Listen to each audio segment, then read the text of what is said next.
विश्व के कोने कोने में यूट्यूब के माध्यम से हमसे गुरु मंत्र लेकर वैदिक परंपरा में आगे बढ़ने वाले मेरे प्रिय शिष्यों, श्रीमद् भागवत की कथा मैं आपको सुना रहा हूँ और उसके बिल्कुल छोटे छोटे वीडियो बना के आपको मैं दे रहा हूँ।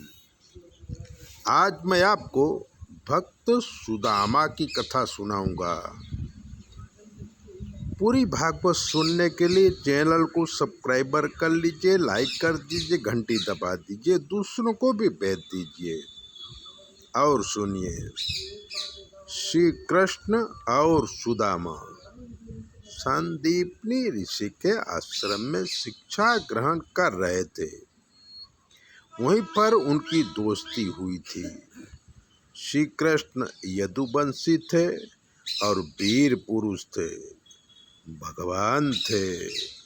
सुदामा गरीब ब्राह्मण थे और शरीर में भी दुर्बल थे। सुदामा जी की शादी सुशील और पतिव्रता स्त्री से हुई थी। संतानें भी बहुत थीं। सुदामा ब्राह्मण होते हुए भी अजाचक व्रत का नियम लिया था और हमेशा चिंतन, मनन, ध्यान और पूजा में लगे रहते थे।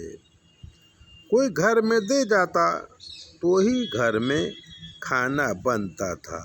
कभी कभी तो कुछ न होने से भूखे ही सो जाना पड़ता था। उस दिन बच्चे भूख के मारे रोने लगते थे। एक दिन सुदामा जी की पत्नी ने सुदामा से कहा कि आप अपने मित्र कृष्ण के पास क्यों नहीं जाते। सुदामा जी की पत्नी जानती थी कि कृष्ण अंतर्यामी हैं, अपने मित्र की दरिद्रता दूर कर देंगे। सुदामा जी कृष्ण का नाम सुनते ही प्रसन्न हुए और द्वारिका नगरी जाने को तैयार हुए।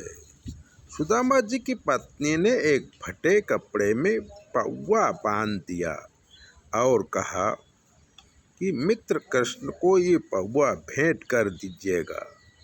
पौवा लेकर फटे पुराने कपड़े, पैरों में चंपल नहीं थी, सुदामा जी भगवान को मिलने के लिए अपनी झोपड़ी से निकले।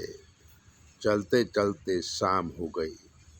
सुदामा एक वृक्ष के नीचे आराम करने लगे और सो गए। भगवान ने सोचा कि मित्र सुदामा कब तक द्वारिका पहुँचेंगे, इसलिए उन्होंने गरुण को आज्ञा दी। गरुण जी सुदामा जी को उठाकर द्वारिका नगरी के बाहर एक पेड़ के नीचे सुला दिया। प्रातःकाल सुदामा जी जागे और लोगों से पूछा कि ये कौन सा नगर है। लोगों ने कहा ये द्वारिका है, कृष्ण यहाँ के राजा हैं। सुदामा ने कहा मुझे कृष्ण को मिलना है, उनका निवास स्थान बताने की कृपा करें। लोगों ने कहा कि जो सामने सोने का महल दिखता है, कृष्ण वहीं पर रहते हैं। तब सुदामा जी पूछते पूछते उस महल के दरवाजे पर पहुँचे। द्वारपालों ने रोका तो उन्होंने कहा मैं कृष्ण का मित्र सुदामा हूँ। सुदामा की हालत देखकर द्वारपाल हंसने लगे। तब सुदामा जी कृष्ण के विरह में रोने लगे। एक द्वारपाल को दया आई। वो जाके कृष्ण भगवान के बताया कि महाराज एक सुदामा नाम का ब्राह्मण आपसे मिलना चाहता है। सुदामा का नाम सुनते ही कृष्ण भगवान झूलने से कूद पड़े और दौड़ते हुए द्वार की तरफ आए और सुदामा से लिपट पड़े। द्वारपाल और सभी रानियों को आश्चर्य हुआ। श्री कृष्ण सुदामा का हाथ पकड़ के राजमहल में ले गए, अपने सिंहासन पर बिठाया और पूजा की। नए वस्त्र पहनाए और हाथ जोड़कर कुशल समाचार पूछा और कहा कि भाभी ने मेरे लिए क्या भेजा है।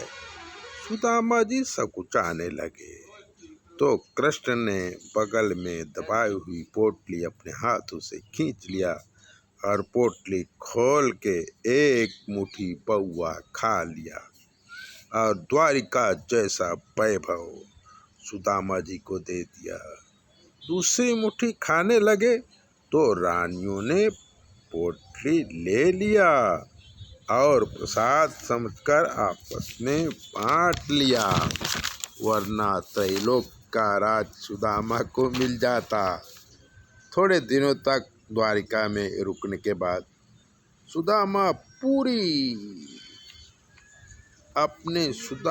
पुरी वापस आए और इतना वैभव देख चकित हो गए। उनकी पत्नी और बच्चे उनका स्वागत किया। कृष्ण की महिमा समझ सुदामा जी उपासना में लीन हो गए। तो यह भागवत की दिव्य कथा है। आप सुनते रहिए, मैं सुनाता रहूं। चैनल को सब्सक्राइबर करिए। ज्योतिष का कोई प्रश्न है तो 9822000108 पर फ़ोन करेंगे तो हम आपको बताएंगे कि आपके जीवन में क्या कमी है और आपको क्या करना चाहिए, जिसके करने से आपके जीवन में सुख शांति और आबादी आ जाएगी। चैनल सब्सक्राइबर जरूर करें।